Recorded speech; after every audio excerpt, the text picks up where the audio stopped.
Hello family, कैसे हो आप सब? बढ़िया एकदम। तो भैया, पॉलिटी की ऑडियो लाइब्रेरी नंबर 9 में आपका स्वागत है।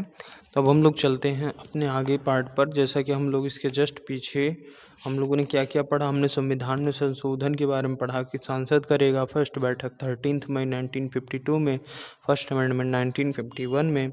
उसके बाद हम लोगों ने देखा था कि जब आपका कैबिनेट मिशन 1945 ईस्वी में कम, तो अंतरिम मंत्रिमंडल 2 सितंबर 1946 में बना था। विभाग और मंत्री तो कई विभाग थे। गृह, सूचना, प्रसारण वल्लभ भाई पटेल जी थे। कार्यकारिणी परिषद के उपाध्यक्ष और विदेशी मामले के राष्ट्रमंडल के अध्यक्ष जवाहरलाल नेहरू थे। और कई चीज़ें हम लोगों ने पढ़ा। लास्ट में तो हम लोगों ने पढ़ा था कि 26 नवंबर 1949 कितने आर्टिकल लागू हुए? तो 16। कितने? 16। फोर्थ चैप्टर हम लोग पढ़ने जा रहे हैं जिसका नाम है प्रस्तावना एवं कॉन्स्टिट्यूशन के भाग। ठीक है, देखो ये वैसे पढ़ चुका है पीछे, लेकिन तब भी जल्दी से। स्पोर्ट्स, SPORTS, S से स्टेट, P से पेमेंट, O से ओथ मतलब शपथ, R से राज्यसभा की सीट, T से ट्राइबल मतलब SC ST एरिया में, और S से स्टेट, ATMM आसाम, त्रिपुरा, मेघालय, मिजोरम। सातवीं सूची, 7 से सूची, स से 7, स से सूची, और सूची मतलब कि आपका संघ सूची, समवर्ती सूची, राज्य सूची। पहले संघ सूची 100 थी, समवर्ती 52 थी, राज्य 61 थी, लेकिन अब संघ हो गए 97, 97, समवर्ती हो गए 47 और राज्य हो गए 66। ठीक है, उल्टा बोल गया। ओरिजिनल में 97, 47, 66 थी, अब हो गई हैं संघ की 100 और समवर्ती हो गए हैं 52 और राज्य के हो गए हैं 61। तो 7 से सूची। 8वां में भाषा। भाषा मतलब पहले 14 थी, 8 थी, सॉरी, इनिशियल ओरिजिनल 8 थी, 14 और ऐड हुई हैं। 14 में सबसे पहली भाषा ऐड हुई थी सिंधी, 15th लैंग्वेज, जो कि 21st अमेंडमेंट के थ्रू। उसके बाद 16, 17, 18, ये 71st अमेंडमेंट मतलब 71वीं अमेंडमेंट के थ्रू हुआ था। और 19, 20, 21, 22 ये 92nd अमेंडमेंट एक्ट के तहत हुआ था। तो टोटल हमारी 14 भाषाएं और ऐड हुई थी। ठीक है, तो टोटल हमारी 22 हो गए। उसके बाद 8 के बाद 9वां मतलब भूमि सुधार कानून हुआ था, जिसमें भी चकबंदी हुई थी। फर्स्ट कॉन्स्टिट्यूशन अमेंडमेंट इसी का हुआ था 1951 में। पहले नो जजमेंट रिव्यू, इसकी कोई जजमेंट नहीं होगी कि भूमि सुधार, कई लोग की ज़मीन गरीबों को दे दी जाती थी, वही है 9th अमेंडमेंट। 10 में 10 का दम लगा के दल बदल पर रोक लगा दिए। 11th शेड्यूल में पंचायती राज, सारी चीज़ें हम लोगों ने पढ़ लिया था। BA पास 73 में, याद है ना, बलवंत राय चौधरी मेहता और अशोक मेहता। और 1972 में पंचायत स्थानीय स्वशासन को कहते हैं। इसके अंदर 29 विषय थे। 73rd कॉन्स्टिट्यूशन असेंबली 1992 में इसे रखा गया था, नहीं तो ये पहले DPSP में था। यह लागू 24 अप्रैल 1993 में हुआ था, और इसे 24 अप्रैल को इसीलिए हम राष्ट्रीय पंचायती राज दिवस मनाते हैं। पंचायत मत का 9-2-11 हो जा, पंचायत विषय 9-2 मतलब 29, 11 मतलब 11। ठीक है, ट्रिक है। 12th हमारा नगर निकाय, जिसमें 74th कॉन्स्टिट्यूशन असेंबली के थ्रू हुआ था अमेंडमेंट के तहत 1992 में, और इसके अंदर कितने विषय हैं? 18। अब हम लोग देखते हैं प्रस्तावना। प्रस्तावना कुछ हिस्टोरिकल अबाउट प्रस्तावना है। बेरूवारीवाद का 1960 में ये हुआ था, बेरूवारीवाद, जिसमें पहली बार सुप्रीम कोर्ट ने कहा कि preamble is not part of constitution.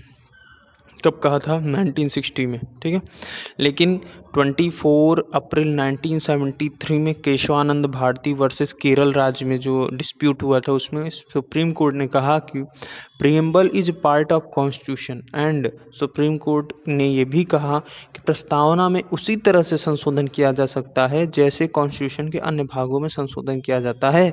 इस टाइम 13 जज की पीठ बैठी थी केशवानंद भारती वाले केस में, और चीफ जस्टिस ऑफ इंडिया थे AK शेख, मुस्लिम थे। ठीक है, SR Bombay versus union of India जब केस हुआ 1994 में भैया, तो SR बम्बई कर्नाटक CM सरकार बर्खास्त करने के लिए बाय आर्टिकल 356 का यूज़ करके राज्यपाल गए थे। इस मामले में सुप्रीम कोर्ट ने प्रीएम्बल के बारे में कहा कि प्रीएम्बल कॉन्स्टिट्यूशन की आधारभूत संरचना है। प्रीएम्बल क्या है?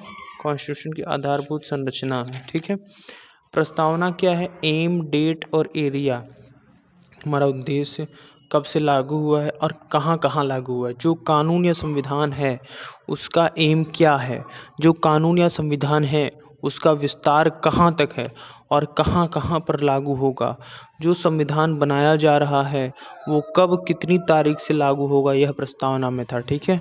उद्देश्य क्या था? उद्देश्य सामाजिक, आर्थिक और राजनैतिक को न्याय देना। सामाजिक, आर्थिक, राजनीतिक उल्लेख कहाँ कहाँ पर है? पहले प्रियम्बल में है और फिर डीपीएसपी आर्टिकल 38 में है। कहाँ पर भैया? डीपीएसपी का आर्टिकल नंबर 38 में। 5 प्रकार की स्वतंत्रता जो प्रस्तावना से हमें प्राप्त है: विचार की, अभिव्यक्ति की, विश्वास की, धर्म की और उपासना की। आर्टिकल 19 में फंडामेंटल राइट में अभिव्यक्ति भाषण दे सकता है, ग्रुप बना सकता है, घूम सकता है, कहीं भी रह सकता है, ज़मीन खरीद सकता है, बिजनेस कर सकता है।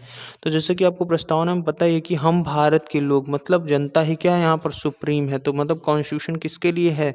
जनता ही कॉन्स्टिट्यूशन को अप्लाई करेगी। लोकतंत्रात्मक का मतलब, लोकतंत्रात्मक की सबसे बेहतरीन डिफिनेशन दिया था अब्राहम लिंकन जी ने। तो उन्होंने क्या डिफिनेशन दिया था कि जनता का, जनता के द्वारा, जनता के लिए बनाया गया शासन कॉल्ड एज लोकतंत्र। ठीक है। डेमोक्रेसी 2 टाइप की होती है, एक प्रत्यक्ष, एक अप्रत्यक्ष। प्रत्यक्ष मतलब जैसे मोदी, ये पीएम डायरेक्ट चुने जाएंगे। राज्यसभा के जो सदस्य हैं, सांसद वो भी हैं, लेकिन राज्यसभा के वो अप्रत्यक्ष। ठीक है। गणतंत्र क्या होता है? किसी देश का सर्वोच्च पदाधिकारी अगर इलेक्ट के थ्रू हो रहा है तो गणतंत्र देश है। हमारा सर्वोच्च पदाधिकारी कौन है? राष्ट्रपति। वो इलेक्शन के थ्रू ही होते हैं, भले अप्रत्यक्ष हो रहा है लेकिन होते तो हैं। पंथ निरपेक्ष क्या है? सेक्युलर, मतलब हमारी गवर्नमेंट किसी एक पंथ को बढ़ावा नहीं देगी। गवर्नमेंट का कोई पंथ नहीं है, गवर्नमेंट के लिए सारे पंथ एक जैसे हैं। और स्वतंत्र भारत के बाद ये हुआ तो मतलब 15 अगस्त 1947। याद रखना, अगर कोई बोले कि स्वतंत्र भारत के बाद हुआ ये चीज़, इसका मतलब है वो चीज़ 15 अगस्त 1947 के बाद हुई है। और गणतंत्र भारत के बाद ये हुआ तो मतलब ये 26 नवंबर 1949 या 26 जनवरी 1950 के बाद हुआ है। अब अगर तुमसे कोई पूछे कि धर्मनिरपेक्ष क्या होता है तो तुम बोल देना भारत सरकार को कोई धर्म नहीं है, भारत सरकार का कोई धर्म नहीं है। भारत सरकार का धर्मनिरपेक्ष या पंथ निरपेक्ष में इनमें से कौन नहीं है? तो याद रखना, सरकार या राज्य धर्म विरोधी है, ऐसा नहीं है। ठीक है। सरकार सभी धर्म समान मानती है, सरकार की नज़र में उसका कोई धर्म नहीं है, नन ऑफ दीज।